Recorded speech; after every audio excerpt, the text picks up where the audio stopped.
ఒక నీళ్ళు బంగారం కానీ మూవీ టైటిల్. ఒక ముసలాయన ఒక ఆయన అంటాడనమాట. ఆయన ఒక గుళ్ళో బంగారం, డబ్బు, నగలు అన్ని విగ్రహాలు దొంగతనం చేసి పారిపోతూ ఉండగా ఒక ఇంట్లో ఒక కొత్తగా కడుతున్న ఇంట్లో దాచిపెడతాడనమాట ఆ బంగారం మొత్తం. ఆ తర్వాత వెళ్ళిపోతూ ఒక 8 నెలల తర్వాత చూస్తే ఆయన చనిపోయే స్థితిలో ఉంటాడు. అప్పుడు ఒక కొడుకుని కేకేసుకొచ్చి, బాబు ఇక్కడ ఈ ఇంటి కింద దొంగతనం ఒక 20 గుళ్ళో దొంగతనం చేశాను. ఆ డబ్బు మొత్తం ఈ పక్కనున్న లక్ష్మణ్ రెడ్డి గారని వాళ్ళ ఇంట్లో నేను దాచిపెట్టాను. ఆయన మన సర్పంచ్ గారి ఇంటి కింద దాచిపెట్టాను. కానీ నువ్వు చూసి ఆ ఇంటి తీసుకో, నాకు తెలిసి చాలా డబ్బు వాల్యూ ఉంది. ఇప్పుడు నువ్వు ఇంత కష్టపడక్కర్లేదు అన్నట్టు చెప్తాడనమాట. అప్పుడు ఈ ముసలాయన ఏం చేస్తాడంటే ఆ ఇంటి దగ్గరికి వచ్చి వెతుకుతూ అటు ఇటు గెంతులు తిరుగుతూ ఉంటాడనమాట. అప్పుడు ఒక ఆమె కూర్చి చూస్తూ ఉంటాడనమాట. చూస్తూ ఉండంగానే అప్పుడు అలా ఇద్దరు ప్రేమలో పడతారు. ఆ ప్రేమలో పడిపోయిన తర్వాత అవి చూసి వాళ్ళ నాన్న ఈడేంటాడు, ఆ అబ్బాయి నాకు చాలా ఇష్టం అని చెప్తే కూతురు ప్రేమ తట్టుగా చూసి సర్లేని ఇద్దరికిచ్చి పెళ్లి చేస్తారు.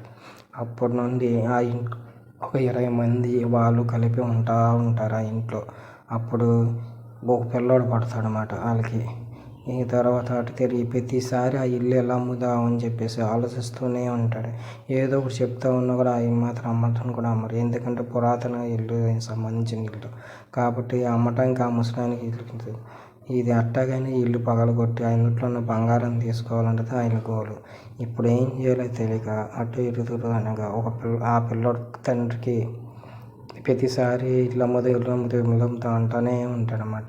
ఒకసారి ఎత్తుకొచ్చి తన కొడుకు ఒక 18 ఏళ్ళ వయసులో ఉన్నప్పుడు, ఏంటన్నా ప్రతిసారి ఇల్లు అమ్ముదాం అంటూనే ఉంటావు, ఏమైంది ప్రతిసారి అయినా సరే ఇల్లు అమ్ముదాం అంటూనే ఉంటావు, ఎందుకు చెప్పు అంటే, ఎటు నా తండ్రి చనిపోయేటప్పుడు చెప్పాడు, వీరు ముందుగానే చెప్తే ఏమైనా చెప్తాడని చెప్పేసి ఓకే అని చెప్పి, బాబు ఇది పరిస్థితి, మన తాత ఒక బంగారంలో దొంగతనం చేశాడు కాబట్టి ఈ ఇంట్లో చాలా విలువైన బంగారం అయి ఉన్నాయి.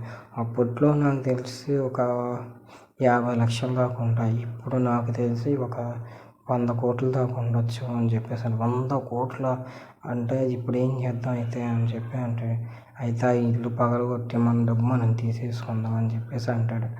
ఇది ఎలా అదేగా నాకు తెలియక నీకు చెప్పింది అంటే, అయితే చాలా వరకు ప్లాన్ నాన్న అందరినీ సినిమాకి పంపించేద్దాం, అప్పుడు తవ్వేసి తీసేసుకుందాం అంటే, ఏ అదవైనా కూడా ఏంటి నాయన, ఒకసారి బతకనప్ప అని చెప్పి ఒక సినిమాకి తీసుకెళ్ళాను. ఆ సినిమా వచ్చే లోపలికి ఇది చేసి దొంగతనాలు ఎవరు వచ్చారని చెప్పేసి పోలీసుని కలిసి అడవిడి చేశారు.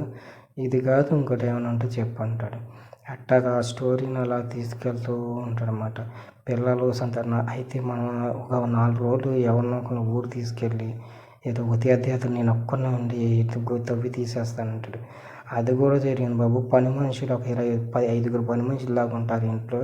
వాళ్ళు ఎప్పుడు ఇంట్లోనే ఉంటే ఏదైనా చిన్న దొంగతనం జరిగినా కూడా వెళ్ళి చెప్పేస్తారు. నాన్న నాకు ఒక ఐడియా, ఇప్పుడు ఈ మ్యాటర్ మొత్తం తీసుకెళ్ళి తాతకు చెప్పేద్దాము, ఇది 100 కోట్లు వస్తాయి, ఆయనకు 25 కోట్లు ఇచ్చేసి మనం 75 కోట్లు పెట్టి ఎంజాయ్ చేయొచ్చు. ఎలా ఉంది ఐడియా? ఒరే పిచ్చిన, ఎలా ఇప్పుడు ప్రతి సంవత్సరం గుడి దగ్గరికి వెళ్ళి కొబ్బరికాయలు కొట్టి జాతరలా చేస్తాను చూసావా, ఆ గుళ్ళోనే మన తాత దొంగతనం చేసింది.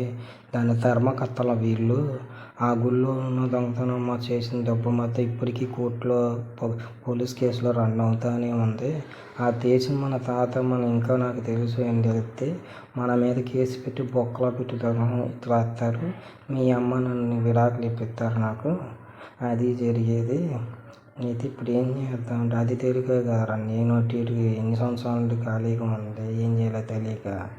నువ్వే నీ లైఫ్ బాగా ఎంజాయ్ చేయాలంటే నీ ఇష్టం. ఈ